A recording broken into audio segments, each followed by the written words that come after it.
So why being paid legally matters. Perfect. Okay.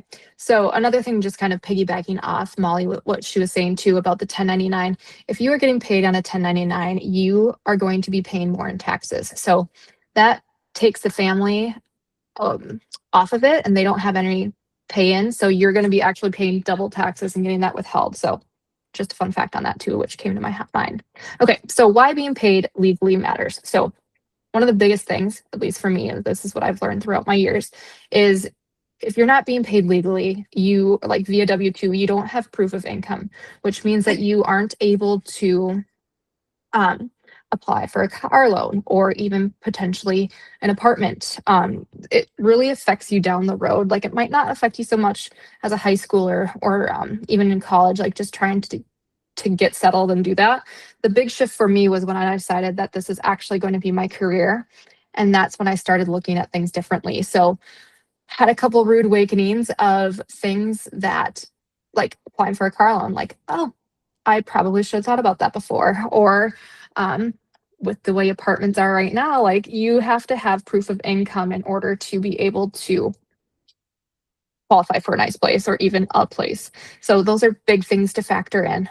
Unemployment benefits. So I'm sure you at some point in your career have had it where you are let go. So if you're not being paid legally, you cannot apply for unemployment. So that's another big one.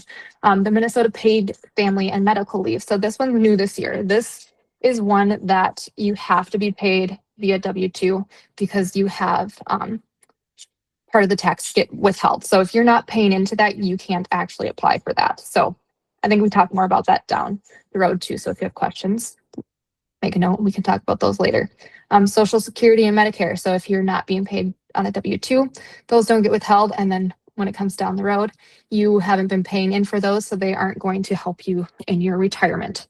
Workers' compensations, kind of the same thing. So if your family isn't paying you legally, they're not carrying workers' compensation insurance, which legally in Minnesota, they are required to, but because some people misclassify or also some families may not know, right? So it's our responsibility to kind of advocate for ourselves and kind of help make sure they're doing that. So if they're not paying on a W-2, if they don't carry workers' compensation and you get injured on the job, that comes out of your pocket. And usually with that too, down the road, you can get in legal trouble because they realize that you're not being paid legally. So just avoid it. Make sure that your family is carrying workers' compensation for you.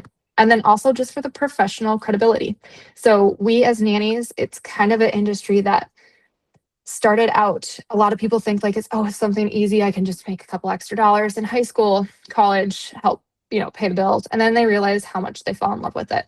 So because it's not super structured and there's not many rules to it, it's kind of our job to like make sure that we're making sure that we are seen as professionals and not just the help or the babysitter, right?